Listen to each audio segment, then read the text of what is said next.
클럭은 5600 유지를 하고요. 멈췄습니다. 점수가 왜 더 안 나오냐? 아까는 24000까지 나왔는데 8400 부팅이 되긴 되네요. 이게 부팅이 되는 거 보니까 아까 아예 뻗었네.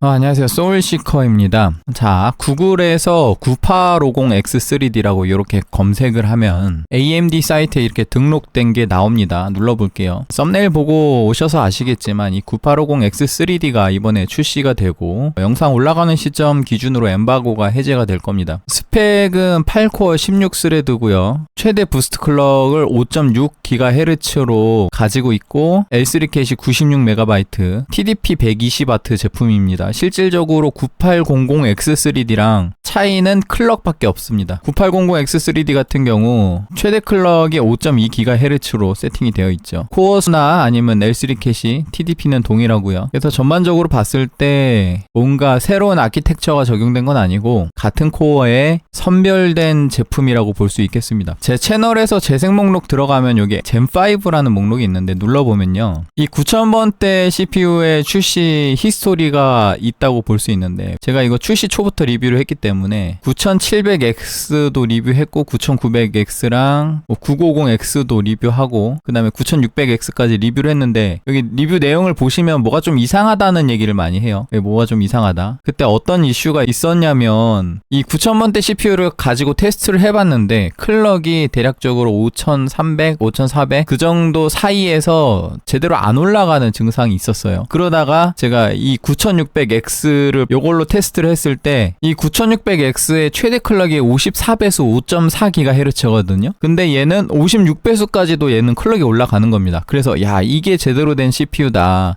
다른 CPU들은 뭐가 좀 이상했다라는 생각을 가지고서 이렇게 영상을 만든 건데, 나중에 이 9000번대 여러 CPU들을 만지면서 그리고 여러 후기들을 보면서 느꼈죠. 얘가 비정상이고 다른 CPU들이 정상이었던 겁니다. 그래서 실질적으로 이 출시 초기에 9000번대 CPU들은 클럭 상한선이 한 5300에서 5400? 그거를 넘지 못하는 CPU들이 많이 있었어요. 오히려 이 9600X가 이 영상에 들어가서 댓글 보시면 아시겠지만 엄청 초고수율이라고 얘기하시는 분들이 많습니다. 그래서 이게 사실상 지금 봐도 굉장한 고수율 제품이었던 거예요. 5600 들어가는 CPU들이 많이 없습니다. 물론 이 해당 영상 댓글에 간간히 한 명씩 계시는데 그런 분들이 이제 초고수율의 CPU를 뽑으신 분들이고, 그래서 이 9800X3D가 나왔을 때 이 5.2GHz라는 클럭을 굉장히 스윗스팟을 잘 잡고 나왔다고 생각했어요. 왜냐면은 얘네가 출시 초기에 X CPU를 출시를 할 때는 어떻게 보면은 인텔의 TVB라는 터보 벨로시티 부스트를 적용하게 되면 올코어가 아니라 2개 코어를 사용할 때 클럭을 좀 더 높은 클럭으로 부스트 시켜서 게이밍이나 이런 싱글 성능이 중요한 작업에서 이점을 가져가는 그런 장치가 있거든요. 그런 것처럼 AMD도 예를 들어 9600X가 최대 클럭이 54배수라고 적혀 있습니다. 근데 올코어 부하를 주면 54배수가 안 터지거든요. 근데 걔 중에 하나의 코어가 54배수를 터트려 주는 정도의 수율이 되면은, 그러면 실질적으로 최대 54배수까지 부스트가 되긴 되는 거예요. 올코어 부하를 주는 게 아니라 싱글 코어만 사용을 할 때 54배수가 나오면 그러면 얘네는 최대 부스트 클럭을 54배수라고 명시를 할 수가 있었던 겁니다. 그래서 실질적으로 코어 수율이 그 정도까지 안 올라가는데 54배수, 56배수 이런 식으로 최대 부스트 클럭을 명시를 하고 나왔었던 CPU들이 이상하게 클럭이 잘 안 터져가지고 제가 젠5 초기 때 저런 영상들을, 뭐가 이상하다라는 영상들을 많이 찍었던 거고, 98X3D가 출시가 됐을 때 이 5.2GHz라는 게 정말 딱 스윗스팟 그 자체였거든요. 지금 AMD가 낼 수 있는 클럭 수율의 최대 스윗스팟 5.2GHz. 그래서 이 CPU도 굉장히 잘 나온 CPU라고 생각을 하는데, 근데 9850X3D가 5.6GHz를 가지고 나오게 됐습니다. 그래서 이 5.6GHz라는 숫자를 보고 나서 제가 처음 든 생각은 얘네 이거 5.6 유지가 될까? 라는 생각이 제일 먼저 들었거든요. 자, 그래서 지금 장착된 CPU가 9850X3D입니다. 이걸 가지고 이제 여러모로 테스트 해볼 건데, 9850X3D라고 이렇게 보면은 뭐 초기 정보 유출, 뭐 전반적인 성능은 뭐 9800X3D랑 동일, 뭐 이런 식으로 나오는데, 사실 이제 컴퓨터 덕후들은 어느 정도 알죠. 이게 코어 성능이 개선된 게 아니라 클럭만 높여서 나온 거기 때문에 딱 클럭 클럭 정도의 성능 차이가 있을 거라고 예상이 돼요. 그래서 게이밍 성능 비교 같은 거는 저는 스킵을 할 거예요. 왜냐면 어차피 K사존에서도 돌릴 거고 쿨엔조이에서도 돌릴 거고 해외 매체에서도 돌릴 거고 뭐 신성조님이라거나 아니면 타시엠 형님도 돌릴 것 같은데 다들 게이밍 벤치는 다른 분들이 다 하실 거고 그럼 저는 제가 잘하는 거 하자. 그래서 오늘은 이 9850X3D CPU의 특성이나 뭐 오버클럭을 어떻게 하는지 그런 것들을 좀 다뤄보려고 합니다. 근데 특이사항이 있는데 메인보드가 에즈락이에요. 이거 좀 많이 고민을 했어요. 제가 어떤 메인보드로 할까를 고민했는데 원래 기가바이트 많이 쓰는데 제가 포스보드를 이전에 좀 많이 썼어요. 굉장히 많이. 그리고 나서 이 OCF 보드를 확보를 하고 영상을 한번 올린 다음에 이 OCF 보드로 뭔가 올려드리려고 했는데 지금 메모리 사태 터지고 뭐 그거 관련해서 영상 따고 뭐 이런 것 때문에 뭔가 올려드릴 새가 없어서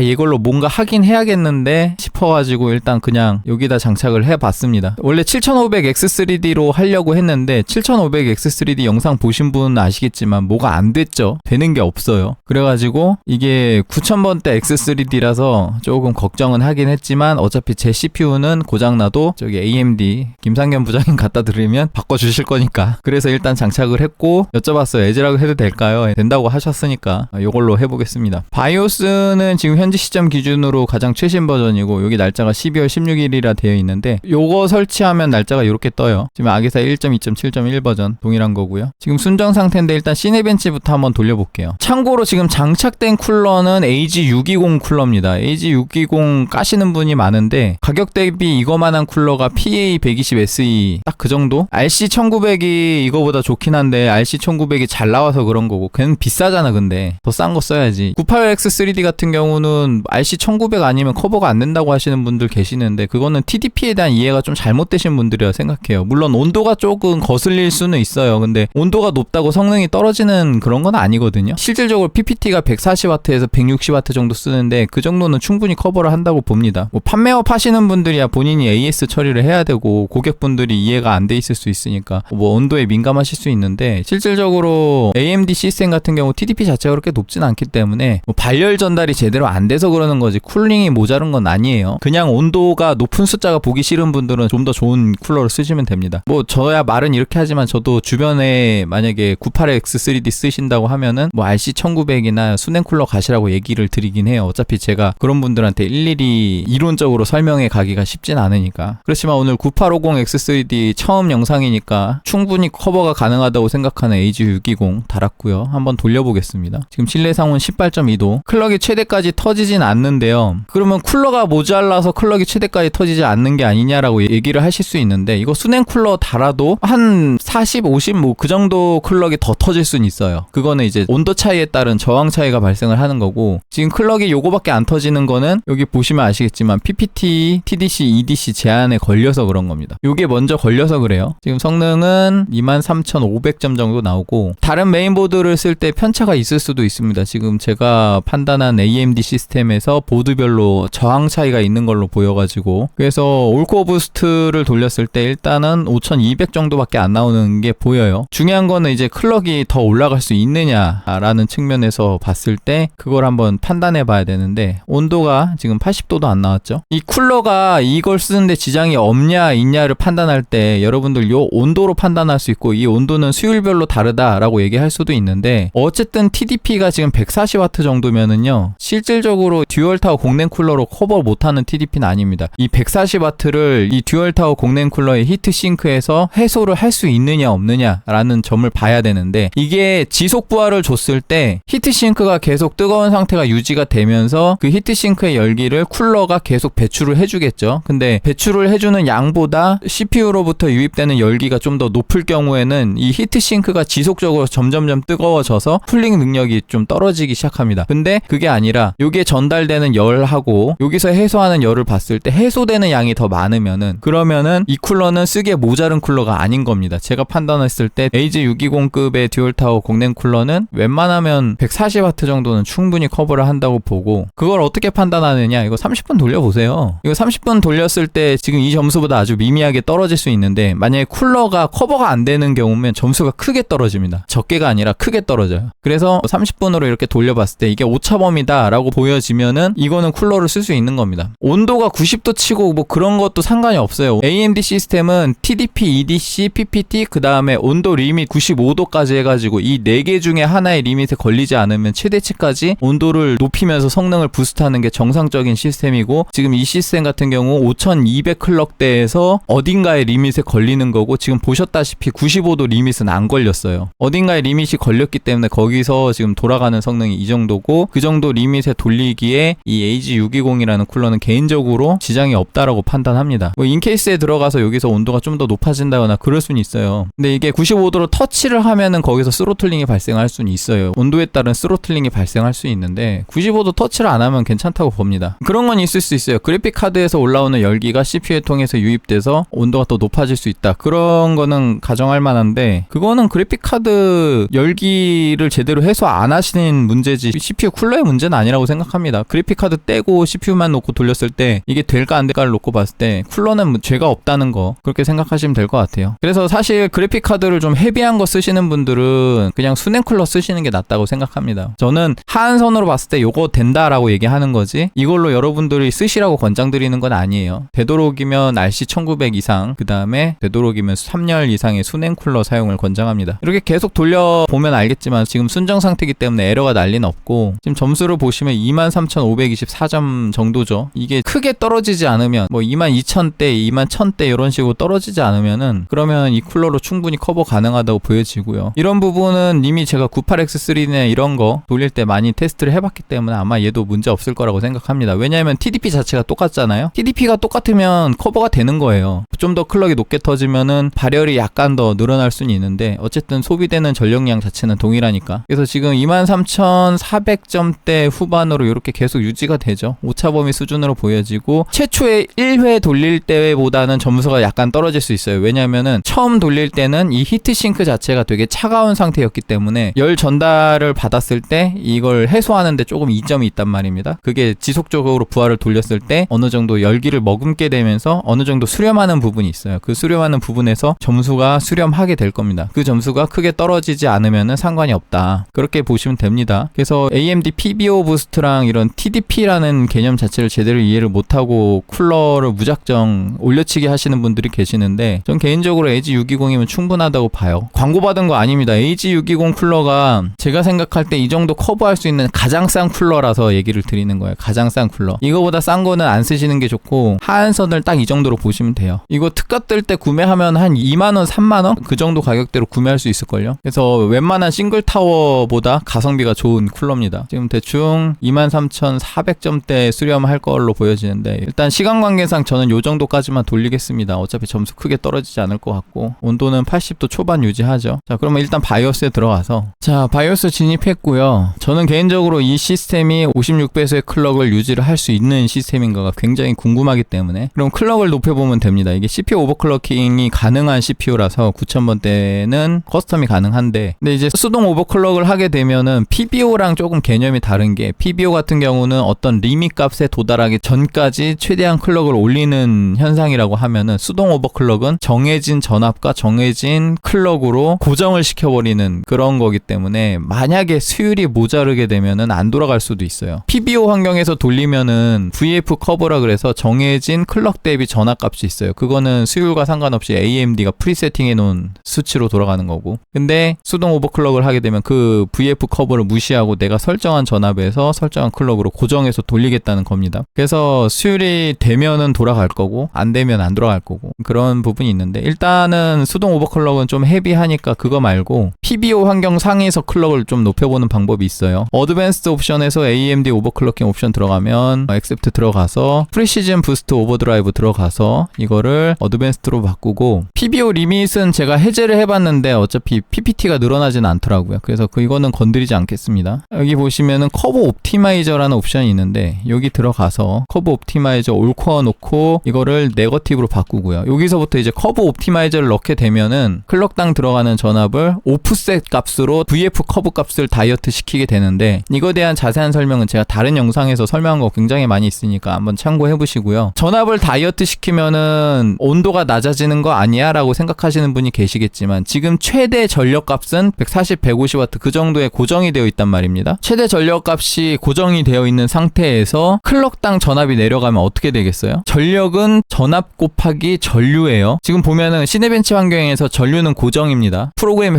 바뀌지 않았죠. 부하량은 똑같아요. 그러면 전력도 고정이야. 그러면 전압은요? 전압도 고정이에요. 그러니까 예를 들어 1.5V에서 돌아가는 거를 커브 옵티마이저를 네거티브로 어떤 값을 넣든 간에 그거는 1.2V에서 돌아가는 건 변함이 없습니다. 왜냐하면 전력값이 동일하기 때문에. 그럼 뭐가 변하냐? 방금 전 같은 경우 1.25V겠죠. 아마 순정에서 CPU 오버클럭킹 옵션을 봤을 때 1.25V 고정이 되어 있으니까 아마 1.25V 정도에서 돌아갔을 거라고 판단하는데, 1.25V에서 52배수가 돌아갔잖아요. 그럼 52배수를 돌아가는 전압이 1.25V가 아니라 1.2V로 떨어진다고 생각을 해봅시다. 그러면 1.2V에서 52배수가 돌아가는 시스템을 1.25V를 주면 어떻게 되겠어요? 클럭이 좀 더 올라가게 되죠. 그러니까 커브 옵티마이저는 온도를 낮추는 게 아니라 클럭당 전압을 떨어뜨려서 동일한 전압에서 클럭을 더 높게 터지게 만드는 그런 옵션이라고 생각하시면 됩니다. 5000번대 쓰신 분들은 5000번대에서 커브 옵티마이저 넣으면은 온도가 떨어졌거든요. 그게 왜 그러냐면 맥스 클럭에 도달해서 그래요. 이 커브 옵티마이저로 인해서 클럭당 전압을 떨어뜨리면은 결국에 지금 1.25V라는 전압에서 동작할 수 있는 어떤 더 높은 클럭에 도달하게 될 겁니다. 근데 그 클럭이 최대치 상한선, 예를 들어 985X3D 같은 경우 52배수, 9850X3D 같은 경우 56배수죠. 그 최대 클럭에 도달하게 되면 거기서부터 이제 더 이상 클럭이 안 올라가고 낮은 전압으로 유지가 돼요. 그렇기 때문에 전압이 내려가니까 온도가 내려가는 겁니다. 5000번대가 맥스 클럭이 그렇게 높지 않아서 5000번대 커브 옵티마이저 해보셨던 분들은 커브 옵티마이저 적용을 시키면 온도가 떨어진다라고 알고 있을 텐데, 이제 7000번대, 9000번대 넘어가면서 맥스 클럭 자체가 굉장히 높아지기 때문에 사실상 그걸 거기까지 도달하기가 쉽지가 않아요. 특히 9000번대 같은 경우 클럭 수율 상한도 한 5300에서 5400 사이로 있었다고 제가 아까 얘기 드렸죠. 클럭 제한에 걸리기 때문에 커브 옵티마이저를 아무리 넣어봐도 온도가 안 떨어집니다. 거기서 더 올라가지 못해서. 그러면 지금 이 9850X3D는 과연 특성이 어떨까라고 싶어서 커브 옵티마이저를 한번 넣어볼 거예요. 제가 이전에 7500X3D가 네거티브 10 정도로 쓸 수 있는 개뿔딱이었는데, 타시엠 형님은 한 20은 들어간다고 하시더라고요. 그래서 제 7500X3D가 좀 많이 심각한 뿔딱이인 건 분명한데 수율 차이도 분명히 있을 수는 있습니다. 그래서 일단 제가 넣는 값이 여러분들이 사용할 수 있는 평균적인 값이라고 보긴 애매하고, 저보다 수율 좋으신 분도 계실 거고 저보다 수율 안 좋으신 분도 계시겠지만 어쨌든 개뿔딱임에도 불구하고 10 정도는 들어간다고 보면은 10부터 한번 시작을 해볼게요. 제가 커브 옵티마이저 넣는 방법이 항상 있죠. 다른 영상에서 이미 충분히 설명을 드렸기 때문에 자세히 설명은 안 드리겠지만, 일단 부팅 안정성을 유지하기 위해서 보통 커브 옵티마이저를 한 번에 헤비한 값을 넣게 되면은 부팅이 안 될 수가 있어요. 그러면 시모스 클리어를 하던가 이런 제반적인 불편한 작업에 들어가게 됩니다. 최악의 경우에 윈도우가 뻑이 나서 포맷을 해야 될 수도 있고요. 그거를 좀 안정적으로 하는 방법이 시네벤치 한 바퀴 돌아가는 값을 계속 유지하면서 5개씩 올리는 방법을 쓰고 있습니다. 제가 이 방법으로 많이 해봤는데 이게 제일 안정적으로 가장 빠르게 잡는 방법인 것 같아요. 자, 그러면 10부터 한번 시도를 해보겠습니다. 저장하고 나가기.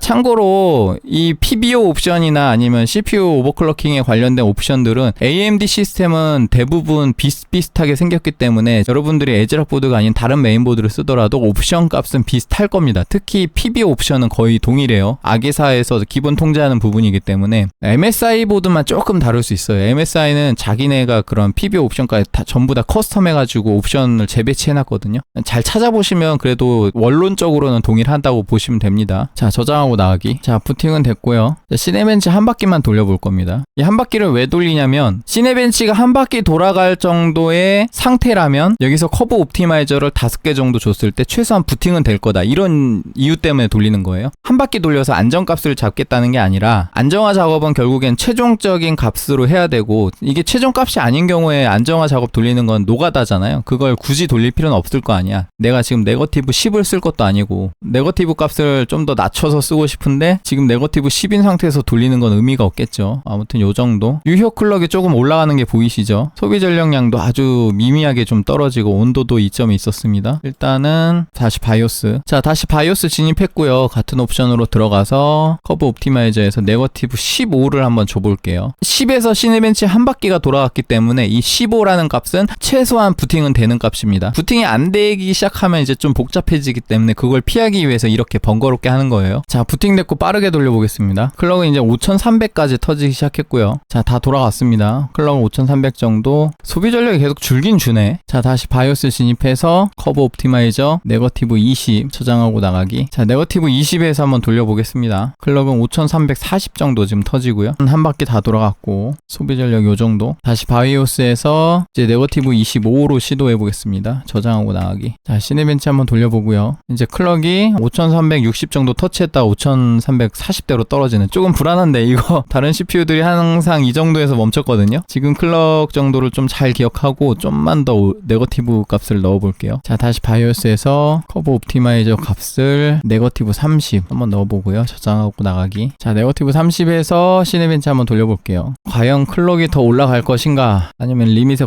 올라가는 것 같은데 아까보다 좀 올라갔죠? 5390 터치하고 한 70대에서 지금 돌기 시작했습니다. 아직은 좀 더 올려볼 가치가 있을 것 같아요. 자, 이제 24000점 돌파했습니다. 다시 바이오스에서 오버클럭킹 들어가서 PBO 커브 옵티마이저. 이번에 네거티브 35 저장하고 나가기. 자, 시네벤치 한번 돌려보고요. 이번에 5400을 돌파를 하려나? 5418 정도 터치하고 살짝 내려와서 5399 정도에서 돌아가고 있네요. 자, 24244점. 자, 좀 더 올려볼게요. 자, 이번에는 네거티브 40 저장하고 나가기. 자, 시네벤치 한번 돌려보고. 자, 일단 아직까지는 클럭이 조금 더 올라가긴 합니다. 5420 정도 유지가 되네요.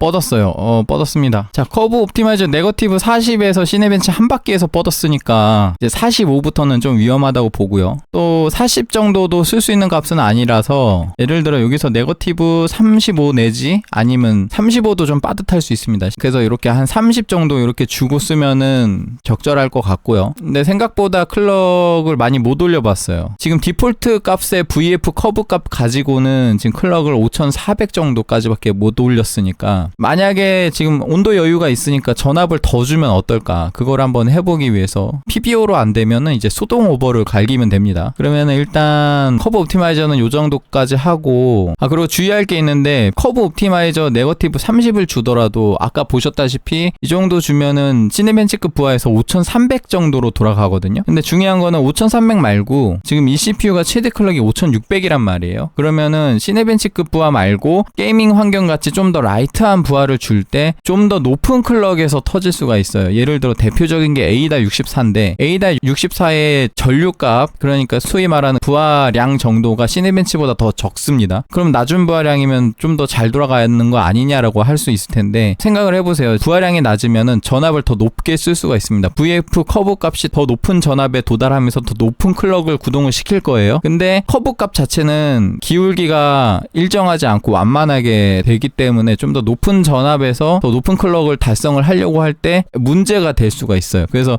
보통 시네벤치는 잘 돌아가는데 에이다 64 돌리면 터진다 뭐 이런 얘기 하시는 분들 계시는데 대부분 케이스가 이렇게 최대 클럭에 도달하지 못했을 경우입니다. 그래서 에이다 64를 돌리면 더 높은 클럭으로 돌아가는데 거기서 전압이 모자른 경우예요. 그렇기 때문에 그런 증상이 발생을 하면 에이다 64도 그렇고 일반적으로 게임을 이렇게 하다가 뭔가 멈추거나 프레임이 제대로 안 나온다거나 하는 증상이 나오면은 그거는 완벽하게 안정화됐다고 보긴 어려운 거고 커브 옵티마이저 값을 굳이 낮출 필요는 없습니다. 커브 옵티마이저를 낮추면은 전반적인 로드라인 자체가 영향을 받으니까 그럴 경우에 이제 프리시즌 부스트 오버드라이브 옵션 들어가서 여기 보면 커브 쉐이퍼라는 옵션이 있습니다. 이게 9000번 때만 쓸 수 있는 기능인데 커브 쉐이퍼에서 다른 거 다 필요 없고 이 맥스 프리퀀시 있잖아요. 요것만 전부 다 에네이블로 바꾸고요. 요걸 전부 네거티브가 아니라 파지티브로 놓고 여기에 대충 5 넣고 한번 해보시고 5로도 안 되고 동일한 증상이 계속 나오면은 10 요렇게 해보세요. 그러면은 맥스 프리퀀시 기준으로 VF 커브를 파지티브로 10 정도 움직이게 함으로써 좀 더 높은 클럭에서 좀 더 전압의 여유를 두고 커브 값을 돌리게 이런 세팅을 하는 겁니다. 그래서 시네벤치급 부하에서는 커브 옵티마이저 네거티브 한 30 정도로 돌아간다고 치면은 시네벤치보다 좀 더 높은 예를 들어 5600 정도 클럭에 도달을 하게 되면은 커브 옵티마이저 30이 아니라 플러스 10을 해서 커브 옵티마이저 20 정도의 값으로 돌아가게 하는 거예요. 그렇게 해서 이렇게 구간을 잠깐 조정하면 됩니다. 이걸로도 좀 불안하다 그러면 하이 프리퀀시까지 조정하는 방법도 있어요. 맥스 프리퀀시를 10 정도 줬으니까 얘는 한 5 정도 이렇게 넣고 쓰면 됩니다. 이걸로도 잘 안 되면 요거를 한 15 정도로 올려보는 방법도 있고, 이거는 이제 본인 CPU의 상황에 맞춰서 이렇게 조절하면 됩니다. 그래서 일단은 이걸 다 초기화 시키고 이제부터 해볼 거는 이제 수동 오버클럭을 해볼 건데, 여기 CPU 오버클럭킹 옵션이 있습니다. OC 트위커 탭에 있고요. 다른 메인보드 제조사들도 대부분 어드밴스드 옵션 전에 있는 옵션, 여기에 CPU 오버클럭킹 관련된 옵션이 있을 겁니다. 이거를 커스터마이즈 하면 이렇게 전압과 클럭이 세팅된 게 나오는데, 일단 1.25V가 기본 세팅인가 보네요. 이렇게 입력이 돼 있는 거 보니까 클럭은 47배수 말고, 지금 테스트 해보기로는 한 5400 정도 시도하다가 뻗었죠. 그럼 5400으로 일단 한번 놓고 돌려볼게요. 이게 돌아가는지 먼저 한번 해보고, 안 돌아갈 수도 있나? 그러면 여기서부터는 조금 리스크가 있습니다. 그래서 수동 오버클럭을 여러분들이 하실 때는 시머스 클리어하는 방법을 꼭 숙지하고 시도를 하셔야 돼요. 여기서부터는 부팅도 안 될 수 있고, 만약에 부팅 하다가 체크디스크에 들어가서 OS 영역에 잘못된 쓰기를 하게 되면 윈도우도 뻥날 수가 있고요. 그런 거에 대한 대처하는 방법들을 다 숙지를 하고 하시는 게 좋고, 제가 관련된 설명은 다른 영상에서도 충분히 설명했기 때문에 오늘은 좀 스킵하고 넘어가겠습니다. 내용이 오늘 길어질 것 같아서 이렇게 세팅하고 저장하고 나가게 해볼게요. 일단 성공적으로 부팅이 됐네요. 자, 시네벤치 한 바퀴 한번 돌려보고요. 5400 정도로 지금 돌아가고 있습니다. 전압은 1.25V인데 약간 다운 전압돼서 들어가고요. 전압 강화가 발생할 수 있습니다. 온도는 요 정도, 소비 전력 요 정도. 일단 시네벤치 한 바퀴 기준으로 조금씩 돌려볼게요. 근데 점수가 왜 더 안 나오냐? 아까는 24,000까지 나왔는데, 울코 54배수로 돌렸는데 좀 더 클럭을 올려볼게요. 자, 5500 한번 넣어보겠습니다. 어차피 부팅이 안 되면은 저는 시머스 클리어 조치를 할 줄 아니까 이렇게 100클럭 높여서, 한 번에 100클럭 높이는 건 사실 조금 리스크예요. 근데 시간 관계상 이렇게 한번 해보겠습니다. 일단 부팅은 성공했고 시네벤치 한번 돌려볼게요. 클럭은 5500 일단 나오고, 점수가 계속 시원찮은데 소비 전력은 요 정도, 전압이 변경되지 않았기 때문에 이번에는 5600 저장하고 나가기 될까요? 일단 부팅은 순조롭게 성공했는데 시네벤치 한번 돌려보고, 클럭은 5600 유지를 하고요. 멈췄습니다. 일단 리셋 누르고, 일단 1.25V에서 56배수가 동작을 안 하는 건 확인했어요. 근데 일단 최대 클럭이 56배수긴 하지만 저게 올코어 부하 상태에서는 당연히 지금 터치가 안 되는 거고, 단일 코어나 아니면 낮은 부하 상태에서만 터치가 될 겁니다. 그러면은 요거를 전압을 더 줘서 올코어 부하 상태에서도 시네벤치급에서 5600 도달 가능하게 한번 해보고, 이게 돌아가는지 안 돌아가는지 잘 모르겠어요. 일단 이 5600이 돌아가는 전압 지점을 찾고, 그리고 나서 이게 한 바퀴 돌아간다고 돌아가는 게 아니라, 이전에 9000번대 출시 초기 CPU처럼 수율적으로 클럭 상한 리밋이 걸려 있다면 5300, 5400 그 정도로 그게 걸려 있다면은 시네벤치 한 바퀴는 돌아가도 계속 돌리다 보면 에러가 날 수 있거든요. 일단 1.3V에서 부팅을 시켜볼게요. 아직은 쿨링 여유가 있는 편이니까 이걸로 해서 저장하고 나가게 해보겠습니다. 자, 일단 시네벤치 한 바퀴부터 돌려보겠습니다. 멈췄죠? 요거 뜨면 위험합니다. 이거 뜨면 바로 리셋 누르고 이렇게 델 키를 연타해가지고 바로 바이오스에 진입을 하셔야 돼요. 방금 그게 뭐냐면, 윈도우에서 지속적으로 시스템 셧다운이 발생을 했기 때문에 디스크에 이상이 있지 않은가 하고서 체크 디스크에 들어가거든요. 근데 체크 디스크에 들어가면은 최상위 권한을 획득해서 OS 영역에 쓰기를 해버리는데, 지금 시스템이 다운될 정도로 지금 코어 오버클럭 쪽에 불안정성이 증가한 상태에서 OS 영역에 쓰기를 하게 되면 OS가 뻥나요. 잘못된 쓰기 값이 들어가면서. 그렇기 때문에 이런 증상이 발생을 하면은 오버클럭을 모두 해제하고 정상 부팅을 한번 시켜줘서 윈도우한테 야, 너 지금 정상이야 라고 한번 인지를 시켜줘야 됩니다. 그래야 체크디스크가 풀려요. 지금 요렇게 56배수 그 다음에 1.3V 입력한 수치를 일단 기억을 해놓고 바이오스 디폴트로 로드를 해서 이제 순정 상태에서 부팅을 한번 해줘야 됩니다. 이렇게 정상 부팅이 되면 다시 바이오스 진입을 해서 하던 거 마저 하면 됩니다. 자, 다시 바이오스 진입을 했고, 아까 세팅했던 값이 1.3V에 5600이죠. 이게 지금 좀 생각이 많아지는데, 1.25V에서도 부팅은 되는데 시네벤치 돌리다 터졌고, 1.3V에서도 지금 터졌어요. 한 바퀴도 안 돌아간다는 게 조금 문제가 있는데 1.35V로 한번 시도를 해보고, 요게 한 바퀴도 못 돌린다면은 이제 전압의 문제가 아니라 클럭에 문제가 있지 않은가, 이것도 한번 고려를 해봐야 됩니다. 일단 1.3V까지는 쿨링이 커버를 해줄 것 같으니까 이걸로 한번 저장하고 나가기. 자, 1.3V는 돌아갈지 한번 돌려볼게요. 누르자마자 뻗었어요.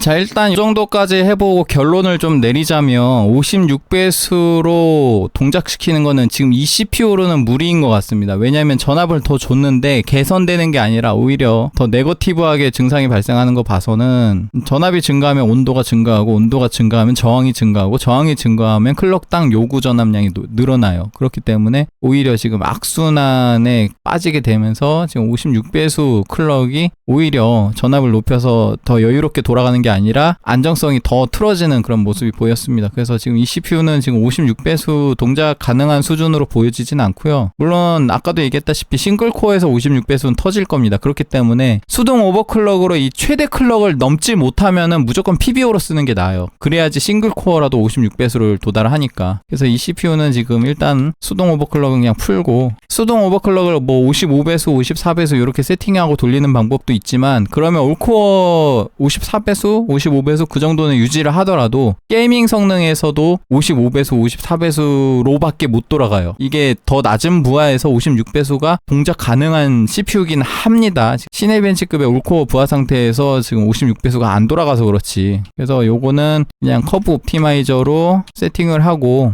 올코어 네거티브 대충 30에서 35 주면 될 것 같고, 안정적으로 지금 30 정도 주고 요걸로 쓰면 될 것 같습니다. 이렇게 돌리다가 만약에 터지면은 아까도 얘기했다시피 커브 쉐이퍼 값에 맥스 프리퀀시 또는 하이 프리퀀시까지 이렇게 손을 대보면 될 것 같고요. 일단은 이렇게 쓰는 게 현 시점에선 가장 이상적인 것 같습니다. 그리고 하나만 더 언급을 하자면, 여러분들 여기 CPU 부스트 클럭 오버라이드라는 옵션이 있어요. 이거를 파지티브로 놓고 뭐 200 세팅 최대 200까지 들어가거든요. 요거를 무지성으로 놓고 쓰시는 분이 계시는데, 지금 보셨다시피 이 기본 스펙인 56배수조차 도달이 안 되는 상황에서 이거를 파지티브로 200을 넣고 쓰시는 경우는 안정성을 굉장히 떨어뜨리겠다고 지금 작정하시는 거예요. 그러니까 이거 무지성으로 절대 넣지 마시길 바랍니다. 제가 생각할 때 9850X3D는 요거 건드리면 안 될 것 같아요. 일단 수율적으로 56배수가 되는 CPU가 있을 수가 있어. 근데 56배수가 되는 CPU를 여러분들이 정확하게 검증하고 추가적인 클럭을 넣을 때 저거를 쓸 수는 있는 거지, PBO에서 5600 클럭 이상의 클럭을 넣을 때 쓰는 건데 이걸 넣게 되면 커브 옵티마이저도 틀어지고요. 이건 굉장히 PBO에 대한 이해가 깊은 상태에서 써야 되는 옵션이기 때문에 지금 제가 판단하기로 9850X3D에서 이거는 건드리는 게 아닌 것 같습니다. 이거 건드리지 마시고 최소는 커브 옵티마이저 정도, 이렇게 커브 쉐이퍼까지 이렇게 입력해서 쓰시면 될 것 같고, 그 다음에 메모리 클럭 잠깐 테스트 해보고 이제 마무리 할게요. 이게 OCF 보드이기 때문에 메모리 클럭은 보드적으로는 이제 최대 클럭까지 도달하는데 뭐 아마 문제가 없을 걸로 판단되고, 그 다음에 메모리도 지금 굉장히 수율 좋은 걸 껴놨습니다. 그래서 지금 보드 수율 괜찮고 메모리 수율 괜찮을 때 메모리 클럭이 얼마나 들어갈까, 맨컨 아마 변동사항이 없을 거라고 생각하긴 합니다만 그래도 뭐 재미로 해보는 거죠. 일단 그 UCLK, LCLK 1대1 상황에서는 아마 이게 맨컨의 한계로 6400도 안 돌아가는 게 굉장히 많아요. 그래서 스위스팟은 6000 정도로 봅니다. 1대1 상황에서는. 하이닉스 기준이고요.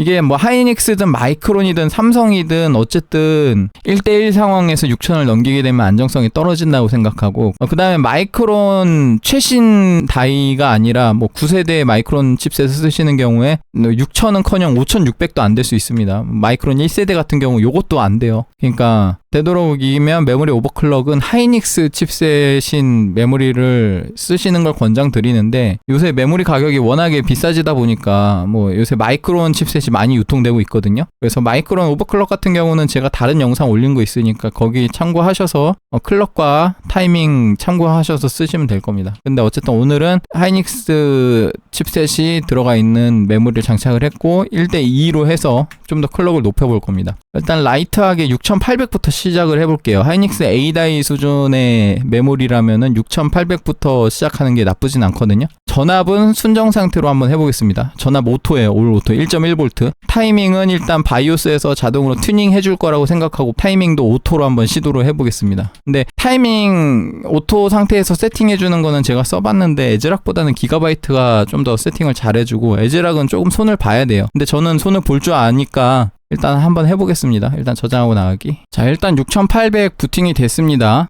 전압은 다 1.1V 상태고 클럭이 변경이 됐기 때문에 VSOC가 자동으로 1.2V로 올라간 것 같아요. 다른 메인보드도 요건 비슷합니다. 타이밍은 오토 상태이기 때문에 지금 6800 클럭에 맞춰서 적당히 풀렸습니다. 일단 바이오스 진입해서 클럭을 더 높여볼게요. 이번에는 조금 크게 7200으로 올려보겠습니다. 저장하고 나가기. 7200도 부팅은 되고요. 조금 더 올려볼게요. 이제 7600 정도 한번 시도를 해보고요. 저장하고 나가기. 1.1V인데 일단 7600까지는 부팅이 됐고요. 여기서부터는 조금 주의를 하면서 올려야 되는데 일단은 바이오스로 진입을 하겠습니다. 이제 7800부터 시도를 해볼 건데 여기서부터는 이제 타이밍 컨피규레이션에서 보면 CL, RCD, RP 값들이 지금 63이죠. 이게 맥스 값이 64를 넣게 되면은 이걸 저장하는 레지스트리에 저장될 공간이 없어요. 그래서 64를 넣으면 부팅이 안 될 수가 있어서 62로 오히려 좀 다운시켜서 넣겠습니다. 여기 오른쪽 보면 맥스 62라고 써있죠. 그 다음에 RAS도 맥스 값이 128입니다. 그래서 126 정도로 이렇게 넣고 이 상태에서 1.1V 아마 무리가 없을 거니까 이걸로 일단 넣고 시도를 해볼게요. 7800 저장하고 나가기. 7800도 무난하게 부팅이 됐죠. 이게 뭐 OCF 보드라서 7800이 쉬워 보이는데 사실 1.1V에서 지금 동작을 시키는 거라서 OCF 보드기 때문에 이 정도는 좀 무난하게 되는 편이고 일반적인 경우에 전압을 좀 넣어줘야지 될 수 있습니다. 이제 8000 이상으로 한번 올려볼게요. 자, 1.1V에서 이제 슬슬 좀 간당간당 할 것 같은데 8000 한번 시도해보고요. 저장하고 나가기. 자, 8000도 부팅이 됐어요. 1.1V 상태에서. 자, 좀 더 올려볼게요. 일단 8200 시도해보겠습니다. 저장하고 나가기.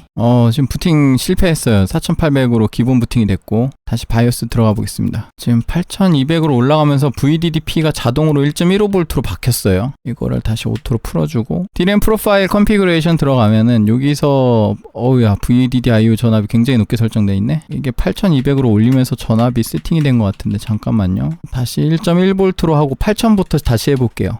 이게 VDDIO 1.1V 넣으니까 8000도 부팅이 안 되네. 그러면 일단은 1.1V 기준으로는 포기하고 좀 전압을 인가하면서 해보겠습니다. 일단 바이오스를 초기화하고 DRAM 프로파일 컨피그레이션 들어가면은 요게 8200 스펙의 메모리거든요. 요걸로 한번 부팅을 해볼게요. X4로 저장하고 나가기. 8200으로 부팅은 됐는데 전압이 1.45V예요. TM5 잠깐 한번 돌려보고 바로 뻗나 안 뻗나? 일단 바로 뻗지는 않네요. 맨컨이 그렇게 좋은 편은 아닌 것 같은데 일단은 종료하고 전압을 유지한 상태에서 타이밍 좀만 풀어서 8400으로 한번 올려볼게요. SOC 전압도 이거 제가 입력한 거 아니거든요. 이렇게 온몸 비틀기를 해서 8200을 넣었네. 일단 8400으로 올리고 타이밍은 적당히 풀어주고 나머지는 RFC도 충분히 넉넉하겠죠. 하이닉스 다이니까 나머지는 이렇게 두고 요거 한번 시도해 보겠습니다.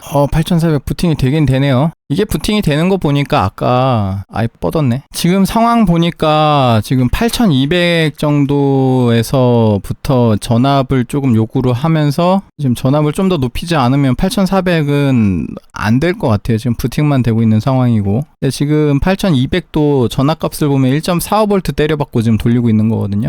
사실 지금 맨컨이 그렇게 좋다고 생각하긴 좀 어려운 것 같고 지금 OCF 보드인 거 감안하면은 보통 CPU 맨컨이 괜찮으면 더 낮은 전압에서 더 높은 클럭이 구동이 가능합니다. 그래서 개인적으로 생각할 때 이 CPU는 전체적인 9000번대 맨컨을 놓고 봤을 때도 그렇게 좋은 맨컨인 CPU는 아닌 것 같아요. 여러분들은 좀 더 좋은 맨컨인 CPU를 받기를 바라면서 오늘 이 정도로 9850 X3D 살펴봤는데 커브 옵티마이저 그 다음에 수동 오버클럭도 잠깐 해보고 그 다음에 메모리 클럭 체크까지 이렇게 해봤습니다. 여러분들은 저보다 좀 나은 수율인 제품을 받길 바라면서 도움이 좀 되셨다면 구독과 좋아요 부탁드리고 여기까지 하겠습니다. 시청해주셔서 감사합니다. 구독과 좋아요 눌러주세요. 어느 영상마다 난 기다리는데